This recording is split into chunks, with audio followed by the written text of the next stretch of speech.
the betting, the not so much anymore, is more down to my own fault. I need to get studying again to get the edge back. But yeah, it's a great product. I love the exchange. It's really, in my opinion, one of the better bookmakers, if not the best bookmaker out there.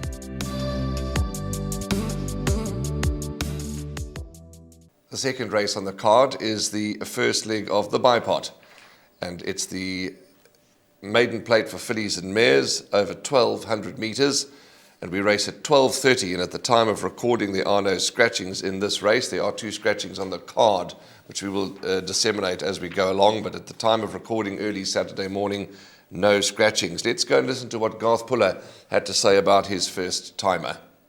Little Black Velvet. First run out, she's drawn right on the inside. It'll be a little bit tougher, she'll need the experience, but she shows a nice action and she's got a bit of speed. There we go, shows a bit of speed and has a lovely action. So number 16, Little Black Velvet, who's by flying the flag out of Little Black Number, certainly could be worth throwing in for 4th in the back end of quartets, because that'll be a good run for her on debut. Graham, early money for number 11, Twinkle Little Star, for Yogesh Govender and Messrs. Chetty, Mudley, Naidu and Pillay, Billy Jacobson the pilot. There was but a few whispers on course when she made her debut. She's beautifully bred. She made an outstanding debut. She was the 3rd fastest finishing on that occasion. The form line is starting to spark up nicely. She was green, and she really caught the eye, did Twinkle Little Star. But there are 1 or 2 others, Purple Flower, Sea of Tears, Madam Z, Captain Marvel for places. But I'm quite big on Twinkle Little Star. I think she's got a bright winning chance. I'm not surprised the 2-1 was claimed in the anti-post market. This looks an absolute nap. It looks the best bet on the card.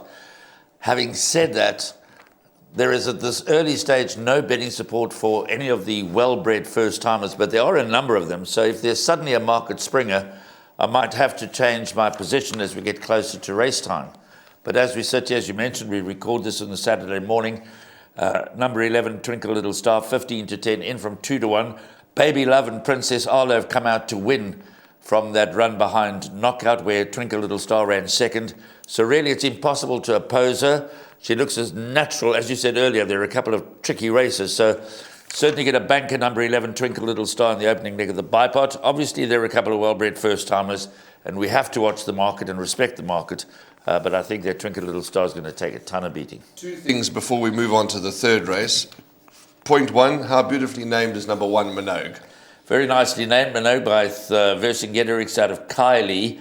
So obviously we know where the name comes from, but yeah, she's very well bred. She's by Vercingetorix. She's cracked the inside draw. She gets the services of Cabello Matsanyane, and this is one of those that are amongst the first-timers that have yet to attract any market support, but may well do so as we get closer to race time. Last question, number 14, Rio Guard. You race with a whole bunch of partners and friends. Any comment there? Yeah, look, she's going to need this run. I think she doesn't. She's a bit lazy at home. We're hoping the race will sharpen her up. So she's going into this race without any confidence from our side. That's it for race number 2. We're going to move on, ladies and gentlemen, to race 3, which is the first leg of the PA, and plenty more racing action to come at you.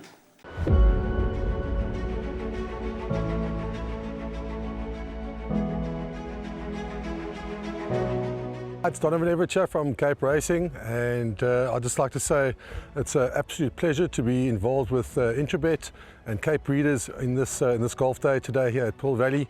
It's fantastic for the industry to see all the relevant stakeholders coming down and having a good time and networking, and it's exactly what the industry needs right now in terms of moving forward and recreating some positivity to take us forward into the next year.